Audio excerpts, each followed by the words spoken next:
झारखंड में राज्यसभा की 2 सीटों के चुनाव ने अचानक सियासी तापमान बढ़ा दिया है। वजह सिर्फ चुनाव नहीं, वजह है बीजेपी का वो फैसला जिसने सत्ता पक्ष की नींद उड़ा दी है। संख्या बल साफ कहता है कि जेएमएम कांग्रेस गठबंधन आराम से दोनों सीटें जीत सकता है। गठबंधन के पास 56 विधायक हैं, जबकि बीजेपी के नेतृत्व वाली एनडीए के पास सिर्फ 24 विधायक। राज्यसभा की एक सीट जीतने के लिए करीब 28 वोट चाहिए, यानी गणित के हिसाब से बीजेपी काफी पीछे है। फिर सवाल उठता है, आखिर बीजेपी चुनाव लड़ ही क्यों रही है? और असल खेल यहीं से शुरू होता है। बीजेपी जानती है कि सीधे नंबर से सीट जीतना मुश्किल है, लेकिन राज्यसभा चुनाव सिर्फ जोड़ घटाव का खेल नहीं होता। इसमें प्रेफरेंस वोट, क्रॉस वोटिंग, अनुपस्थित विधायक और राजनीतिक मैनेजमेंट बड़ा रोल निभाते हैं। पिछले कई राज्यसभा चुनावों में देश भर में यही देखा गया है। जिन पार्टियों के पास नंबर कम थे, उन्होंने क्रॉस वोटिंग और मैनेजमेंट से बाजी पलट दी।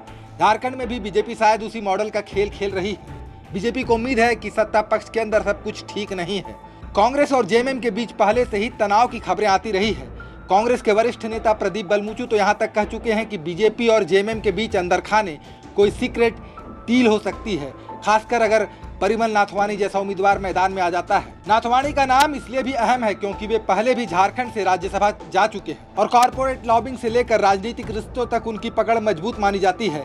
अगर बीजेपी किसी ऐसे चेहरे को उतारती है जो सिर्फ बीजेपी उम्मीदवार न लगकर सर्व स्वीकार्य उम्मीदवार लगे, तब कुछ विधायकों के वोट खिसकने की कोशिश हो सकती है। यही वजह है कि जेएमएम ने चुनाव आयोग को चिट्ठी लिखकर हॉर्स ट्रेडिंग की आशंका जताई है।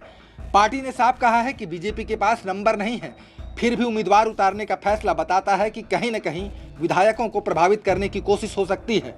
और अब सबसे बड़ा सवाल, बीजेपी नंबर जुटाएगी कैसे? पहला रास्ता सत्ता पक्ष में क्रॉस वोटिंग। अगर गठबंधन के 4 से 5 विधायक भी इधर उधर होते हैं तो चुनाव रोचक हो जाएगा। दूसरा रास्ता निर्दलीय और छोटे दल। जेएलकेएम के विधायक जयराम महतो फिलहाल किसी खेमे में पूरी तरह फिट नहीं दिखते, ऐसे में उनका वोट अहम हो सकता है। और तीसरा रास्ता है रणनीतिक उम्मीदवार। अगर बीजेपी किसी हार्डकोर राजनीतिक चेहरे की बजाय मैनेजमेंट या कारपोरेट कनेक्ट वाले चेहरे को उतारती है, तब विपक्ष के कुछ वोट टूटने की संभावना बढ़ सकती है। लेकिन दूसरी तरफ सच्चाई ये भी है कि अभी भी गणित पूरी तरह गठबंधन के पक्ष में है। अगर जेएमएम, कांग्रेस, राजद और माले अपने सभी विधायकों को एकजुट रख लेते हैं तो बीजेपी के लिए जीत आसान नहीं होगी। यानी अभी तस्वीर 2 हिस्सों में बटी है। ऊपर से बीजेपी कमजोर दिख रही है, लेकिन अंदर खाने वो चुनाव को सिर्फ हारने के लिए नहीं लड़ रही। बीजेपी शायद ये मानकर चल रही है कि राज्यसभा चुनाव में आखिरी वक्त तक गेम पलट सकता है। और यही वजह है कि झारखंड का ये राज्यसभा चुनाव अब सिर्फ चुनाव नहीं बल्कि मैनेजमेंट बनाम नंबर गेम की लड़ाई बन चुका है। खबर का मतलब बवाल न्यूज। हमारे चैनल को सब्सक्राइब जरूर करें।